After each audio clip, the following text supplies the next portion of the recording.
Hi everybody, in this first video we're going to be setting up a gradiated palette, and in addition to the materials you see here, I have a piece of paper that I'm going to use to test on the side. And you'll notice that measuring cup in the top. I would recommend having something about that size, maybe even a little smaller. It could be a teaspoon from your silverware drawer, or a medicine cup that you take cold medicine in, something like that. Because so much of wash rendering is about being meticulous, methodical, and that measuring cup will become clear in a minute. What I'm doing right now is I am mixing up burnt sienna in its own special cup, and this is going to be kind of the master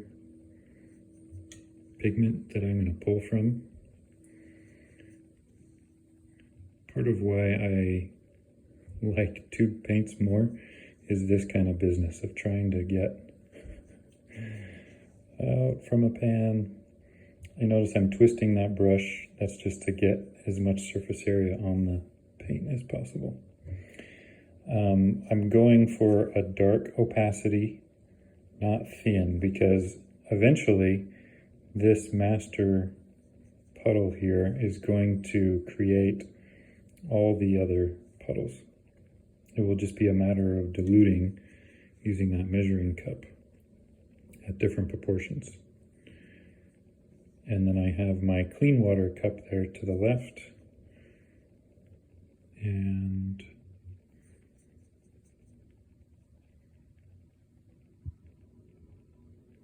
that might be good.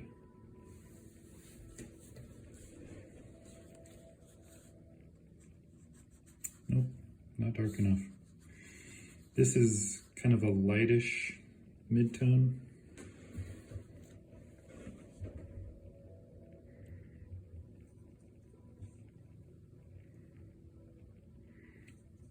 This is probably the step that takes the longest. It's all about getting everything set up in the right order so that when it's time to paint, the paint becomes very fluid. And that was an unintended pun. The painting process becomes very fluid, and you just go. Let's test this pile.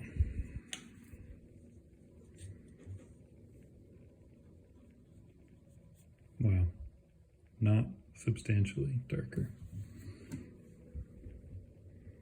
There's a couple ways of going about this. I could take out some of that water, pour some of it out so that the pigment has less water to dilute itself in. But because I'm going to need to create 5-step gradient, I won't need all of this, but I just don't want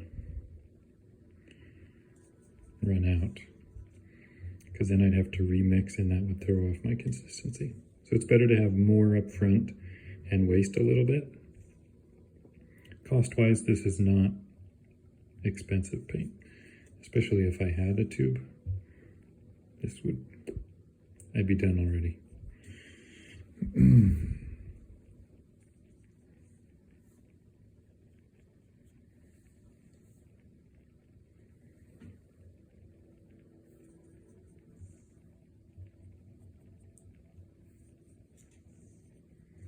Notice how much darker in the puddle this seems. It looks to me almost the consistency of acrylic paint. So then when we put it down on the paper, it's surprising how transparent it still is.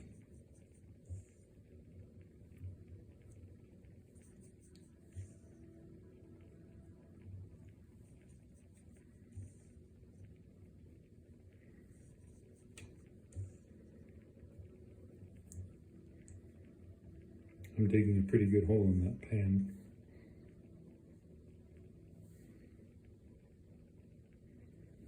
You know what, for sake of time, I might just go with this.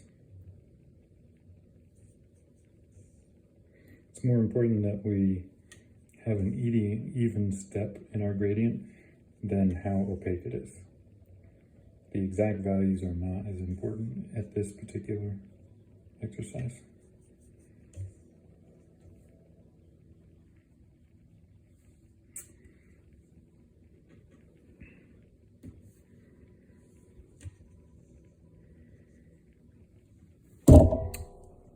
All right, what I'm going to do with this measuring cup is pour out incremental steps. So for the first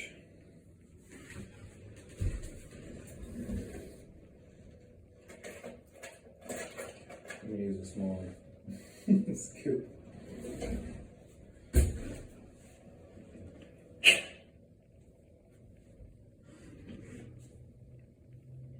It's quite a bit smaller.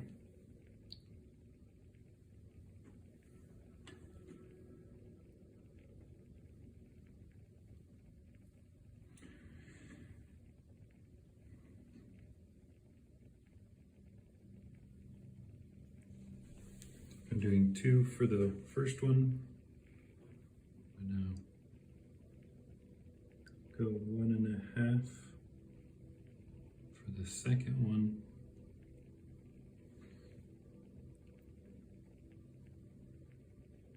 Go 1 for the third and 1/2 for the fourth.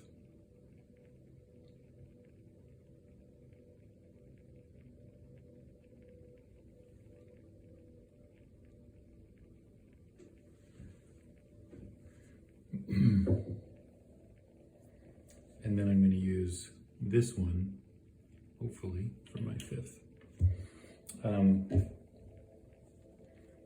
As part of the methodicalness, I want to dry out my brush between now and when I start, but then also between each pan. So I'm going to soak up as much as I can, and then I'm going to let the water in the tray pull out.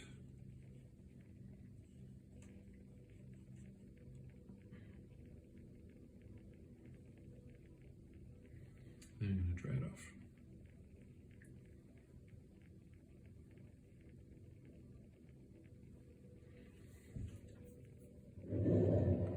I'm going to do 2.5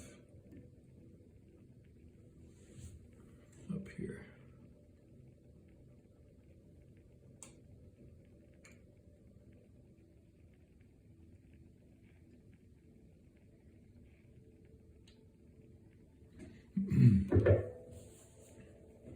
Drying my brush off, soaking up.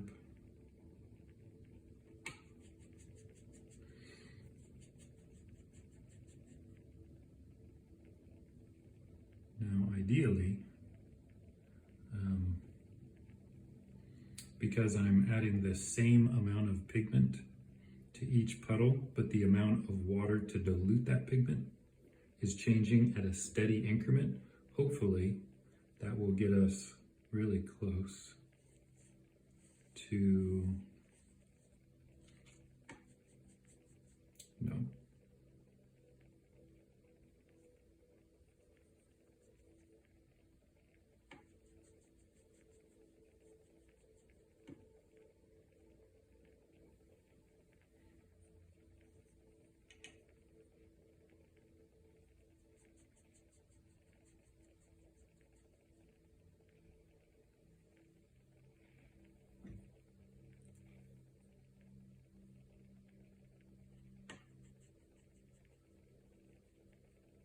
So what I just did was add 1 brush load to that first puddle.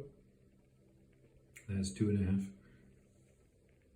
In this one I added 2 brush loads in the 2 scoop. This one that has 1.5, I added 3. So as the water decreases, I'm increasing the pigment.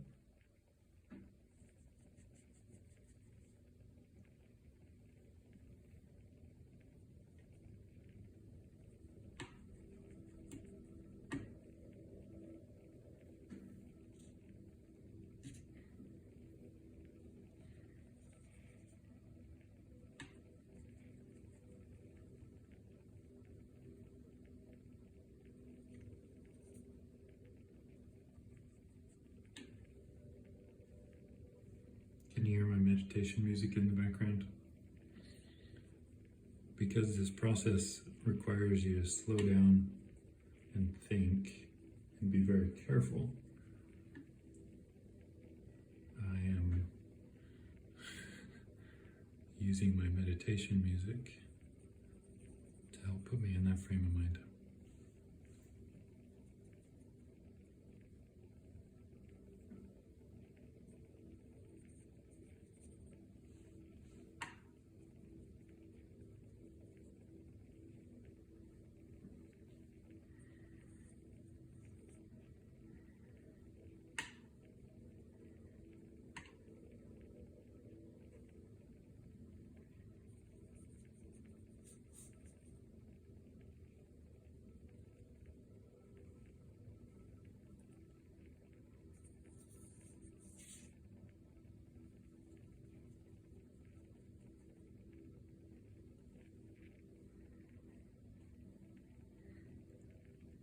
One brush load, 2, 3, 4, 5. Notice I'm putting these in a sequential order, going clockwise around, so I can remember, and I don't have to, in the process of painting, ask myself which one is which.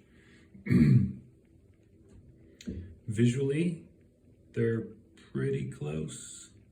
I wonder if this one needs more. These two are too similar. So let's test them out. Even when we're careful and methodical, it still requires us to edit, nudge things up a little bit.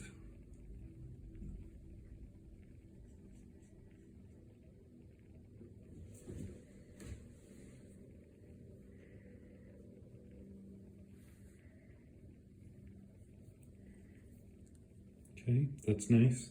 This tone will darken up and will become more obvious. Of course, they all will. My goal right now is to see if there is an even step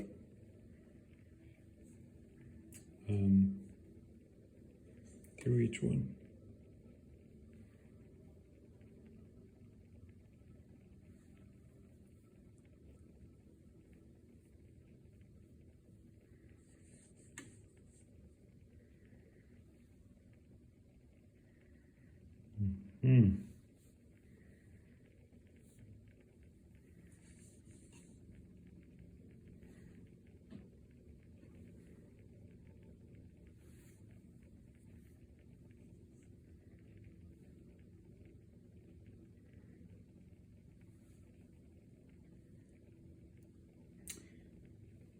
Yeah, I'm going to add another brush load to this third one because those two are too similar.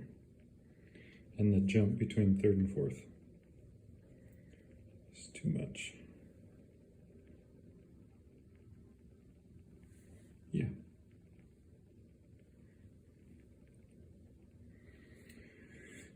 What you're seeing on your screen is going to be a little different than what I'm seeing.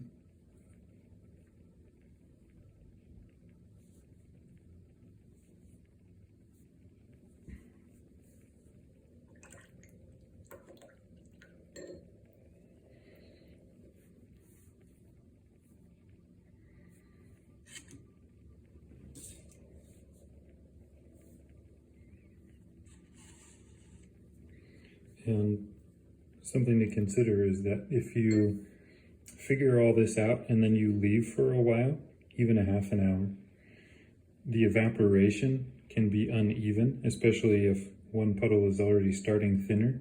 Naturally, it will evaporate. And it will, of course, make that pigment more concentrated and throw off all these proportions. So once you mix them, you need to just use them right away. You can put like a cellophane wrap or something over the top, and that can work sometimes. At least it helps, but then you still have to come back and do tests before you dive in. If you just assume that everything is right on the final painting, you might be disappointed. And with watercolor, you can't make those. You can't undo. So it's important to take the time up front to make it right. I think this is good. Just so you know, I already wetted my drawing before I started this video, so it has a chance to dry out and get damp before we start doing the gradient. And that's feeling good. Doing the back of the hand test. Okay, this is part 1. I hope that's helpful. We didn't have to nudge things around too much, in part because I was so careful with the measuring cup. But if you don't use that, you can also use your brush. You can measure 1, 2, 3, 4 scoops. And that can work just fine. This system I like because it gives a bunch of water already and it just speeds things up. Email if you have questions, as always.